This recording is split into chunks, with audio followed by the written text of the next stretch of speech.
morning sun spilled through the cream-colored curtains of our suburban home, painting the bedroom walls with soft gold. I remember waking up beside Daniel, my husband, feeling that familiar warmth of security that I had taken for granted for years. He lay on his side, his chest rising and falling rhythmically, strands of his dark hair falling over his forehead. I had always loved that small detail, how his hair never seemed to stay in place, no matter how hard he tried. From the outside, our lives looked enviable. A happy marriage, a decent house, a little daughter who was our pride and joy. I worked as a marketing executive for a growing firm, while Daniel was an architect, often buried in blueprints and site visits, but always finding time for family dinners. To neighbors and friends, we were the perfect couple, stable, loving, dependable. And for a long time, I believed it too. I spent that morning making pancakes for Emily, our 6-year-old, while Daniel scrolled through emails on his phone at the breakfast table. Emily's laughter filled the kitchen as she smeared syrup across her face. Daniel looked up, smiling at her with those eyes that once made me feel like the only woman in the world. "Messy girl," he chuckled, wiping her chin with a napkin. I stood there, spatula in hand, staring at the two of them. My heart swelled with love, and yet, deep down there was something else. Something I refused to name. A quiet emptiness, buried so deeply that even I barely acknowledged it.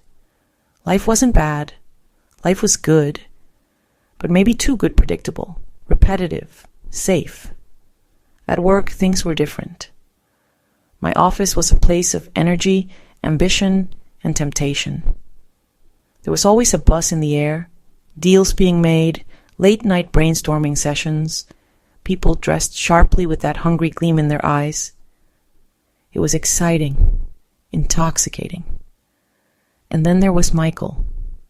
Michael wasn't just my colleague, he was everything Daniel wasn't.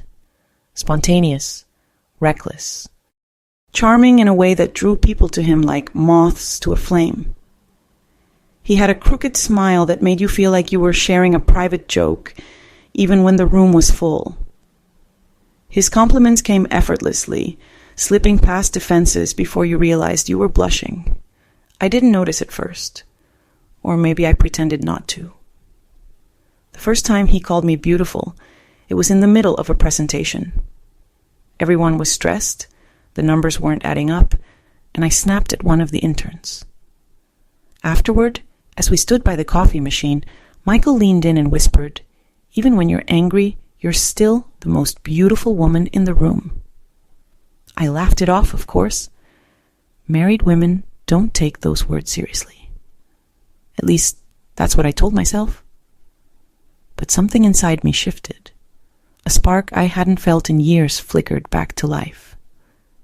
That night, lying beside Daniel, I felt guilty for even remembering Michael's words. Daniel reached for my hand, kissed my forehead, and fell asleep within minutes. He was tired, always tired. I stared at the ceiling, the weight of guilt pressing down on me, and yet a part of me replayed Michael's smile over and over, as if it were a forbidden melody I couldn't stop humming. I wasn't planning on ruining my life, not yet. But looking back now, that was the beginning. The first crack in the glass. The weeks that followed blurred into a strange rhythm. Home was one world routine, steady and safe. Work was another, alive, dangerous, buzzing with energy that made my veins hum. I began to notice Michael more. His presence was magnetic, impossible to ignore. In meetings, I felt his gaze linger a second too long. In crowded elevators, his shoulder brushed mine, and the contact sent shivers down my spine. I told myself it was harmless. Flirting. Nothing more. A reminder that I was still desirable, still seen as more than a wife and mother. But temptation doesn't stay harmless for long. One evening, we worked late together. The office was nearly empty, the city lights glowing outside the tall windows. I sat across from him, surrounded by papers and coffee cups, trying to focus on numbers that refused to make sense. "You're tense," Michael said suddenly, leaning back in his chair, studying me. I gave a weak laugh. "I've been staring at spreadsheets for 6 hours. Of course I'm tense." He stood and walked over, placing his hands gently on my shoulders. My body went rigid. "Relax," he murmured, his thumbs pressing lightly into the knots of muscle. "You deserve to breathe." I should have pushed him away. I should have reminded him I was married. But instead, I closed my eyes and let myself sink into the warmth of his touch. For a fleeting moment, I felt alive in a way I hadn't in years. When he leaned closer, his breath warm against my ear, I snapped back. I stood abruptly, knocking my chair against the wall. I should go," I stammered, grabbing my bag. His crooked smile appeared. "Of course, but you know where to find me if you ever need to talk." That night, I lay awake in bed beside Daniel, my mind replaying every second of Michael's hands on my shoulders. I hated myself for it, and yet I wanted more. The next days were torture. Every time I saw Michael, the air seemed thicker, charged with something unspoken. He didn't push, didn't cross the line again, but his eyes said everything, and God help me. I didn't look away. At home, I felt distant. Daniel noticed. "You've been quiet lately," he said one night as we washed dishes together. "Just work stress," I lied, forcing a smile. He nodded, accepting my answer without pressing. That was Daniel steady, trusting, predictable. The kind of man who believed in me without question, and I was betraying him in my heart already. One Friday, the company hosted a networking event at a rooftop bar downtown. Daniel stayed home with Emily, as always supportive when work demanded my time. I arrived in a simple black dress, not particularly glamorous, but the way Michael's eyes lit up when he saw me made me feel like the most beautiful woman there. We spent the evening moving in and out of conversations with clients, but always orbiting each other, drawn closer as the night went on. Toward the end, I found myself standing with him by the railing, the city sprawling beneath us, lights shimmering like stars. "You look incredible tonight," he said softly, so no one else could hear. I shook my head, trying to laugh it off. Don't what? Don't say things like that." "Why not?" His eyes searched mine, and I felt exposed, as if he could see every longing I tried to hide. "Because I'm married," I whispered. He leaned in just enough that his words brushed my skin. "Married doesn't mean blind. Married doesn't mean your heart can't still want." I froze. Part of me wanted to run. Another part wanted to lean into him, to close the distance, to let go of every restraint I'd been clinging to. For a moment, time stood still. Then I pulled back, forcing a shaky laugh. "I should go. Daniel's waiting." As I walked away, my legs trembling, I knew the truth. I was already standing at the edge of a cliff, and sooner or later, I was going to fall. It happened on a rainy Tuesday, the kind of day where the sky feels heavy, where everything outside presses you inward. Daniel had taken Emily to visit his parents, giving me the evening alone. I had planned to catch up on work, maybe watch a movie. Instead, I opened my email and saw Michael's name. Still at the office, drowning in reports. Could use some company. I stared at the screen far too long. My pulse quickened. Every sensible part of me screamed to delete the message, to close my laptop, to call Daniel and remind myself who I was. But the other part, the restless, hungry part, won. 10 minutes later, I was in my car, driving through the rain. When I entered the office, the building was nearly silent. Fluorescent lights buzzed faintly, reflecting off the polished floor. Michael looked up from his desk as I stepped inside, his smile slow, knowing. "You came." "I shouldn't have," I said quickly, my coat still dripping. "Maybe not," he admitted, standing to face me. "But you wanted to." The words struck me hard, because they were true. I had wanted to, for weeks, maybe longer. We worked side by side for a while, or at least pretended to. Papers were shuffled, words exchanged, but the air was too thick, too charged. Every glance, every accidental brush of hands was a spark. At last, I stood, pacing to the window. The rain streamed down the glass like tears. "This is wrong, Michael." He came up behind me, close enough that I felt the warmth of him before he touched me.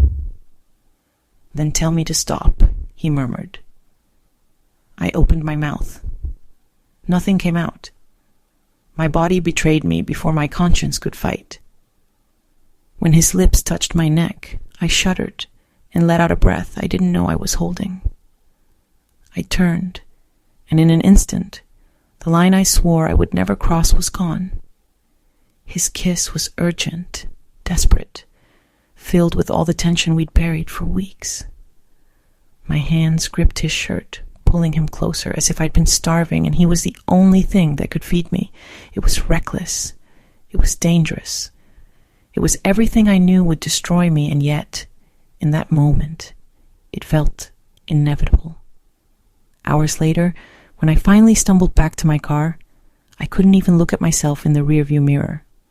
My lipstick was smudged, my hair tangled, my heart pounding with guilt so heavy it made me sick. Driving home, I rehearsed excuses. If Daniel asked why I was late, I'd say I lost track of time at work. A simple lie, a safe one. But when I walked through the door, Daniel was already asleep on the couch, Emily tucked into bed. He had waited for me, then dozed off, trusting, patient. The man who gave me everything I once thought I wanted. I stood there in the doorway, my chest tight, staring at the life I was risking for one night of weakness. I wanted to cry. I wanted to confess. I wanted to undo what I had done. But instead, I walked quietly past him into the bathroom and locked the door. Staring at my reflection in the mirror, I whispered the words that would haunt me forever. I betrayed him. And no matter how many lies I told myself, no matter how carefully I pretended, I knew the truth. I had set something in motion that could never be undone. The morning after was unbearable. I couldn't look Daniel in the eyes. Every time he kissed my cheek or poured me coffee, guilt clawed deeper into me. I told myself it was just one night, a mistake, a slip I'd bury and never repeat. But Michael's presence lingered like a shadow I couldn't shake. At work, he acted normal, too normal. Polite greetings, casual smiles like nothing had happened. It drove me insane. Did he regret it? Was it just physical for him, or worse, did he think I belonged to him now? By Thursday, the tension cracked. He cornered me in the stairwell, his voice low. "You've been avoiding me." "Because I should," I snapped. "It was a mistake. It can't happen again." But even as I said the words, his eyes pinned me in place, and I knew I was lying. He leaned closer, so close I felt his breath. "You don't believe that." And God help me, I didn't. That night, I dreamt of him. When I woke, Daniel's arm was around me, warm, steady, safe. My stomach twisted. I was trapped between two worlds, one built on love and trust, the other on fire and hunger. The lies began small, staying late at work, ignoring calls, pretending I was tired when Daniel wanted to talk. Each excuse was a thread, and before long, I had woven a web I couldn't escape from. The worst part? Michael wasn't content to remain a secret. One evening, after everyone left, he lingered by my desk. "I can't stop thinking about you," he said softly. "I don't want to." I froze. "Michael, I'm not asking you to leave him," he interrupted. "Not yet. But I need more than stolen moments in the shadows. You feel it too. Don't deny it." And I did feel it. That was the most dangerous part. The thrill, the danger, the way he made me feel alive in ways I hadn't for years. It was intoxicating. But every time I looked at Daniel, at Emily, at the family we built, shame consumed me. I was living two lives, and both were beginning to crumble under the weight of the truth. What I didn't know, what I couldn't know, was that secrets never stay buried forever, and mine was already beginning to unravel. I thought I was careful. Every lie I told Daniel was rehearsed in my head before it left my lips. Every late-night message to Michael was deleted before morning. Every glance at work was disguised as professional. But lies are like cracks in glass. At first, you're watching they're Echoes invisible, of Life. but soon they spread until the mirror shatters. It started with Daniel asking small questions. "Why are you working so late this week? Who keeps texting you after midnight? You seem distracted. Is something wrong?" Each time I smiled, reassured him, kissed him, and changed the subject. But inside, panic churned. He was noticing. He was connecting dots I couldn't allow to form a picture. And yet, I still couldn't stop. The pull toward Michael had become an addiction. We found ways to steal time together. Empty conference rooms, his car parked far from the office, even once in the hotel bar 2 towns over, where no one would recognize us. Every encounter burned hotter than the last, and every goodbye left me aching for more. But guilt was corrosive. It ate at me when I tucked Emily into bed. It haunted me when Daniel brushed my hair back and told me he loved me. Sometimes, in the silence of the night, I wanted to scream the truth just to be free of it. One Saturday, the 3 of us, Daniel, Emily, and I, were at the park. The sun was warm, children were laughing, and Daniel held my hand like he always did. For a brief, fleeting moment, I felt safe, whole.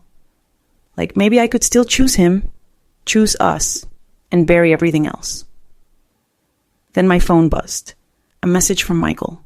"I need you. Tonight." I froze.